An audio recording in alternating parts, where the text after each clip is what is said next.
Bilang kinatawan ng mga nanay ng biktima ng EJK, we would like to suggest a truth commission to continue the investigation. Maraming salamat po, Reverend Noel. No? Maganda po yung sinabi ninyo.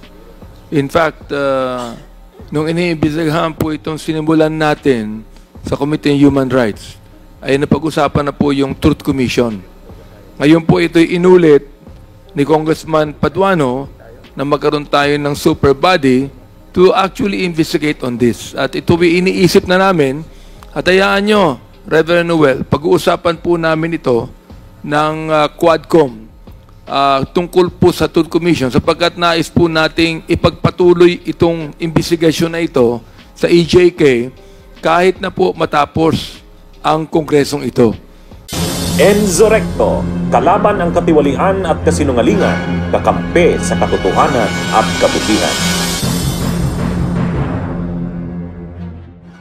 Nagsuhisyon ngayon ang Quadcom na magkaroon ng Truth Commission sa pag-imbestiga sa madugong IJK ni Digong Duterte. Dito huhukayin pa at bubusisiin pang mabuti ang mga tunay na nangyari sa panahon ni Digong Duterte. Anyway, sana dito sa panukala ng mga taga-Quadcom ay hindi lang maging ningaskugon ulit. Tulad ng nangyaring investigasyon kay Sara Duterte na maraming nalaman na anomalya pero hindi suportado ang impeachment nito. Na sana ay sinuportahan nila dahil mawawalang saysay ang kanilang pag-iimbestiga kay Sara kung hindi man lang ito mapatalsik sa pwesto. Anyway, dapat managot si Digong sa madugong patayan na ito sa panahon niya. Anyway, ito po mga kabunyog, panoorin po natin itong nangyaring hearing sa Kamara. Mr. Chair, I also would like to inform the body, especially our, I like Attorney Conti and Mr. Mehta, that this morning, the Committee on Appropriations already approved, no? The Committee on Human Rights was the first one who approved that, but today, already approved the CHR charter. Oo.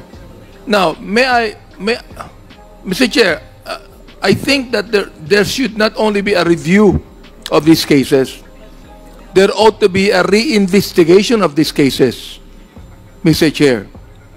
Would that be the kind of mandate the Philippine National Police also has? Because the thing is, yung mga investigation ginawa on the last administration were actually wala eh. Wala nangyari. So, I'd like to ask Major General Salvador, would you agree that all of those victims of the extrajudicial killings, more than 7,000 of them or more, should be reinvestigated further? Major General. Yes, Your Honor, it's possible for investigation. Therefore, Mr. Chair, if it's possible, then I would strongly suggest that these victims should be reinvestigated so that the proper charges in court should be filed. Mr. Chair. Mayor General, would you please answer? Yes, Your Honor. It's a matter of the inventory of cases, and I believe it will be coinciding with the cases of the Internal Affairs Service. Attorney Conti, may tanong lang ako, Mr. Chair, tanong lang ako, Attorney Conti, no? Considering yung mga present situation before, during the time nung last administration, and kanina sinabi ni NBI Director that nahirapan silang i-pursue yung mga cases because of a lot of different factors. Like, well, yung mga evidences, medyo wala na 2 years or 3 years ago pa. And at the same time, yung consideration of the families, would you agree with me na ang one of the factors why the families are not cooperating during that time because of the policy of the government? Yes, Your Honor. And the continuing security threats to themselves. Kasi yung police na nag-operate o pumatay, doon pa rin naka-assign. At probably sila rin ang mag-iimbestiga. So, And that's the reason why kaya yung resulta natin sa pagpa-file ng case, yung iba nadi-dismiss dahil nga po sa takot ng pamilya because of the existing environment, no? Moving forward, no? Now that we have realized that in accordance with the suggestion of Congressman Chairman Abante to reopen the investigation of all these cases, and having considered the manifestation of the NBI director with regards to sa mga evidences, do you think we will be having a hard time to pursue all of this investigation, and if we will be having a hard time moving forward as a lawyer, ano po yung pwede nating gawin? Your Honor, first off, it would take a big deal to recover or restore the trust of these people, of these victims, in the investigation and justice system in the Philippines. Pasensya na po, pero parang nabasag lahat yun nung nakaraang panahon. And lalo na, the killings continue. DAHAS, the organization which monitors killings, have noted some 300 killings last year as well. And we think it could be related to continuing practice, kung nakasanayan na po ng mga pulis. Kung wala mang policy na sasabihin or walang sinasabi, parang patuloy pa rin talaga yung kalakaran. Ang pwede po siguro, if this committee or this government wants to investigate everything, as a rule, continue with the investigation. If some of the victims would prefer not to be reinvestigated, then allow them that leeway. So as a rule, lahat po iimbestigahan ulit, ilalabas lahat ng ebidensya, and just allow the victims to opt out. Paano lalabas yung ebidensya kung halimbawa wala na nga po yung ebidensya? Sa totoo po, actually, ito yung tanungan namin eh. Kung yung biktima po yung tatanungin, wala po sa amin din yung ebidensya. Nasa PNP po. Kaya, like for example, ito nga. I think, I just think about this, no? Because of the environment of the last administration, those evidences na, well, I hope that they can really deliver all those weapons, no? Na nakuha sa crime scene, but I really doubt kung meron talaga. But kung wala, moving forward, we cannot investigate anymore. So, ano in-expect sa atin na dapat nating gawin kung wala na tayong makukuha ganong klaseng ebidensya and we cannot re-investigate anymore? And considering that we're talking about 7,000 as manifested by the PNP during the investigation sa Committee on Human Rights, inamin nila naman na almost 7,000 yung naging namatay sa drug on war. So ngayon, war on drugs. So ngayon, ang tanong, kakaunti lang yung katulad ni Miss Marisa Hamoy. Out of the 7,000, ilan lamang po yung naging successful na napakulong po natin yung perpetrator? Ilan lamang po sa mga hawak ninyo? Si Attorney Conti and then si Mr. Joel Sarmenta. Your Honor, we reviewed 200 cases. Only 6 we could file in court. Only 1 we secured a conviction for. Isa lang naging successful. Out of total 200. And with Joel Sarmenta, so si Miss Hamoy lang. Based on me, hindi po. Filed but nothing happens. In fact, so wala pang I thought yung perpetrator na nakakulong na right now. Hindi din po. In fact, so in other words, sa 7,000, isa lang ang nakulong. Isa lang? Your Honor, from my count, there should be at least 8 police officers detained. 8 from 3 cases. Kian, Carl, and the Bonifacio case. Bonifacio. Convictions of police officers. So halos lahat yung pinahal, dismiss.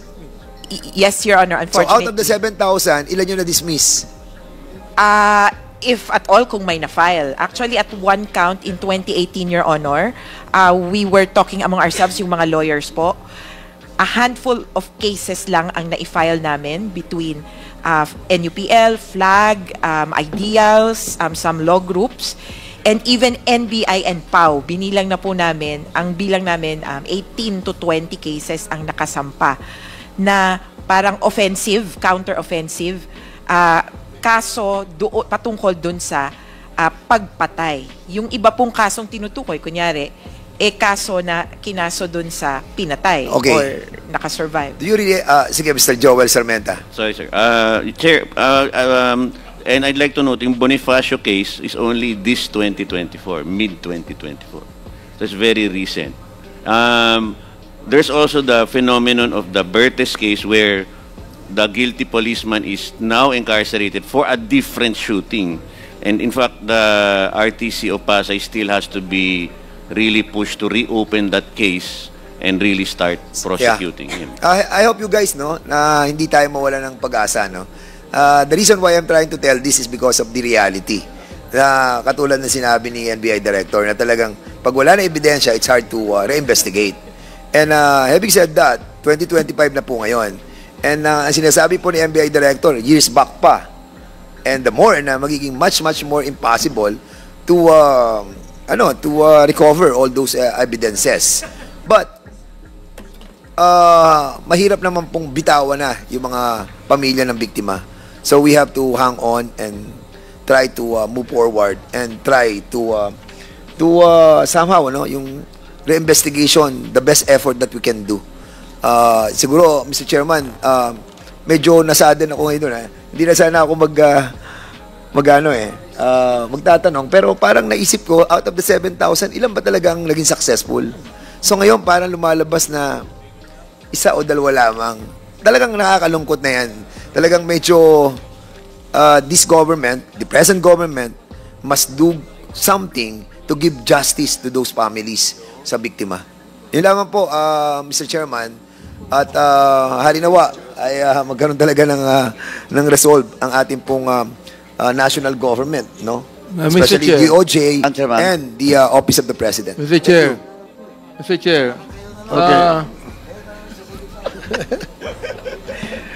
I give way to Congressman Paduano, Mr. Chair. Okay, Congressman Paduano, you're recognized. Thank you, Mr. Chairman. Salamat po. At least nakinig naman. Medyo nakinig din na pinagbigyan tayo ng pagkakataon na magsalita.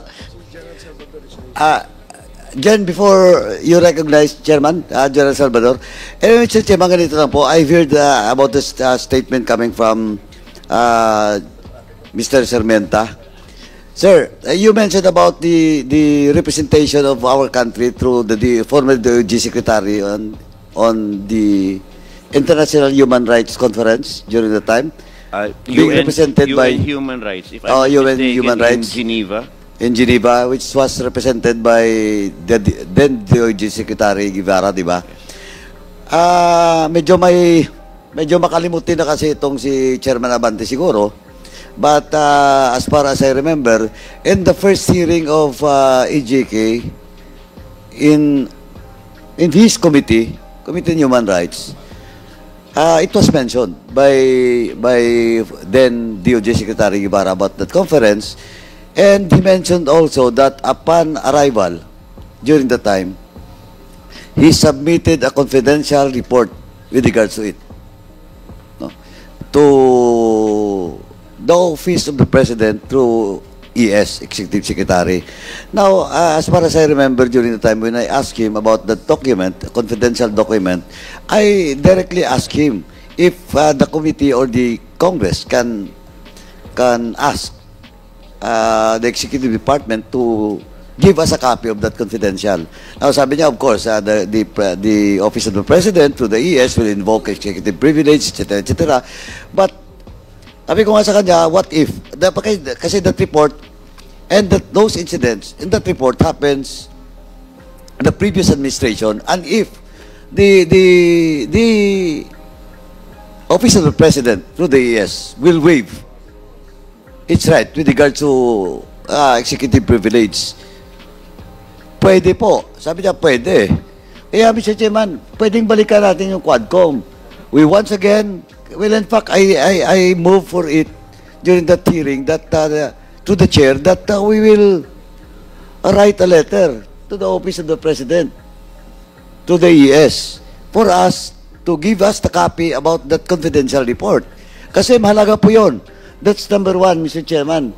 Kaya kailangan lang siguro natin pag-usapan ulit para makakuha tayo ng comprehensive confidential report with regards to EJK that was also delivered by, some portion of it was delivered also by then DOJ Secretary Guevara dun sa UN, United Nations Human Rights Conference at in Geneva. Now, second, Mr. Chairman, the case that that was mentioned by the civil society groups, the Rise Up, well, in fact, it was also confirmed by the PNP that there are around 6,000 to 7,000 cases of nanlaban. And most of it, as confirmed by Director Labin, na NBI, karamihan po, wala. Now, ngayon, sabi nga kanina ni Chairman Abante, what can the PNP do about it? The NBI can do about it. I think, Mr. Chairman, they're not Superman. Hindi po sila Superman. Kasi 6,000 cases, hindi kaya po yun. To review, to investigate, to review.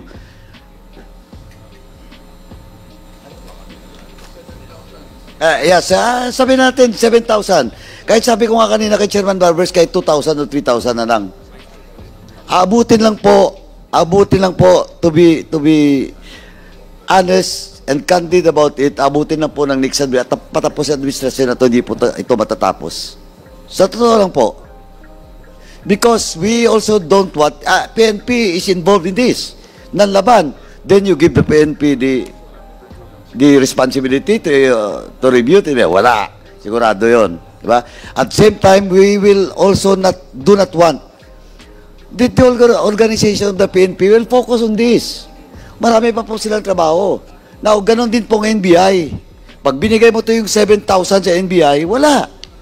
Especially the statement coming from the Attorney Lavin na out of the 52, 13 only because some relatives of the victims are not anymore interested. They are not cooperating. Walang evidence, etc. etc. Walang mayari. Kahit anong motion natin dito, every hearing, i-move natin, wala mangyayari dito. Now, kaya nag-usap kami kanina ni Chairman Barbers, if the committee or my co-chairs, and of course, the lead chair, Chairman Barbers, will join me, siguro dun sa committee report or partial committee report na ilalabas natin, we will ask the executive department to create na super body or a commission to concentrate and investigate para yung mga agencies natin hindi magka-problema sa trabaho nila.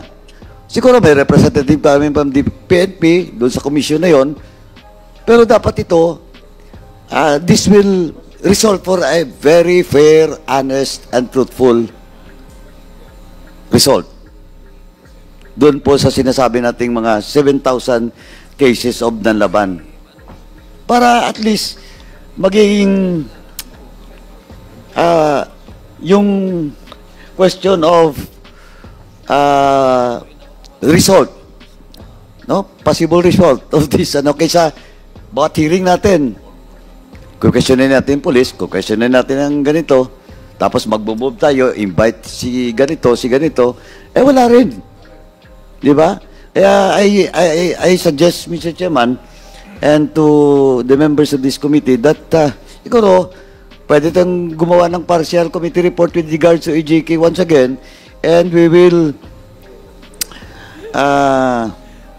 recommend to create such super body, whatever you call it, commission or whatever, to concentrate in these cases, for review and reinvestigation of all these cases. Yun po. Dalawa po. Once again, question of the confidential report that was submitted by then DOJ Secretary Guevara to the Office of the President, if he can get a copy of that, and a part of the partial committee report for the EJK to recommend to the executive department to create such body that I mentioned, whatever it is? Thank you, Mr. Chairman. I would believe that in this administration, we have a different Philippine National Police.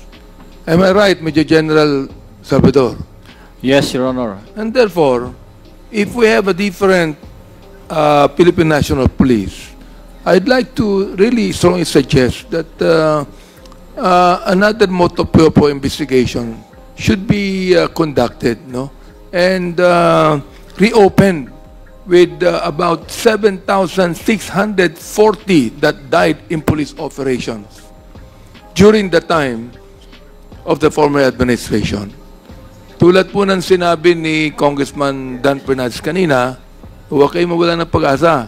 Ano ha? Attorney Conti, Mrs. Salmenta, at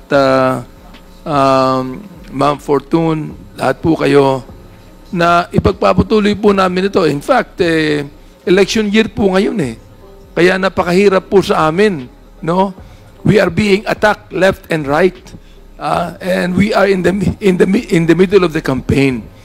Pero nakita po namin yung pangangailangan na dapat talaga po nating ituloy ito. I also would like to agree with Congressman Paduano that a super body should be formed and created, no? Para patuloy ang investigasyong ito kahit na po mag-end ang 19th Congress. Well, we would like also to recognize Reverend Noel. I believe that he also has something to say, so we would like to recognize him now for him to say his own statements of what AJK right now. Thank you, Mr. Chairman. Bilang kinatawan ng mga nanay ng biktima ng EJK, we would like to suggest a truth commission to continue the investigation. Kasi we see the impunity will logically continue with the killings. This truth commission, we suggest, is to continue investigating in view of the prosecution of the mastermind and the perpetrators. We should be selective. And another suggestion is, we suggest that there would be a compensation bill to compensate the victims na walang po ng breadwinner ang mga nanay. Thousands of them. But until now, they are suffering injustice. Nobody helped them. The policemen who were killed, there were system of reward. Pero yung mga biktima, walang tulong. That's why we would like to request, if there would be, if it is contemplated that there would be a compensation bill na bigyan ng scholarship yung mga anak ng victims or kabuhayan or dissenting bahay para matulungan sila. And then, finally, security. Hanggang ngayon may mga threats pa rin ng mga victims. Yun lang po. Maraming salamat po, Reverend Noel. No? Maganda po yung sinabi ninyo. In fact, nung iniimbestigahan po itong sinimulan natin sa Committee on Human Rights, ay napag-usapan na po yung Truth Commission. Ngayon po ito'y inulit ni Congressman Paduano na magkaroon tayo ng super body to actually investigate on this. At ito iniisip na namin, at hayaan nyo, Reverend Noel, pag-uusapan po namin ito ng Quadcom tungkol po sa Truth Commission sapagkat nais po nating ipagpatuloy itong investigasyon na ito sa EJK kahit na po matapos ang kongresong ito. Sapagkat June 30 po, bago ng kongreso, 20th Congress na. Oo. At nais ko sana, kahit na po bago ang may bago ng kongreso, na kaming dalawa na lang po ni Congressman ako ang maiiwan, may pagpapatuloy po namin itong Quadcom na ito. Pero between that, siguro po before we actually complete our investigation, that we now would like to really create a truth commission on this, or a super body that would continue to investigate. Bunyog, bunyog, halikan na kasama ka. Bunyog, kapag buklod ay may pag-asa. Luzon, Visayas, Mindanao, isa ang pananaw. Sa bagong Pilipinas ang bunyog isisigaw. Bunyog.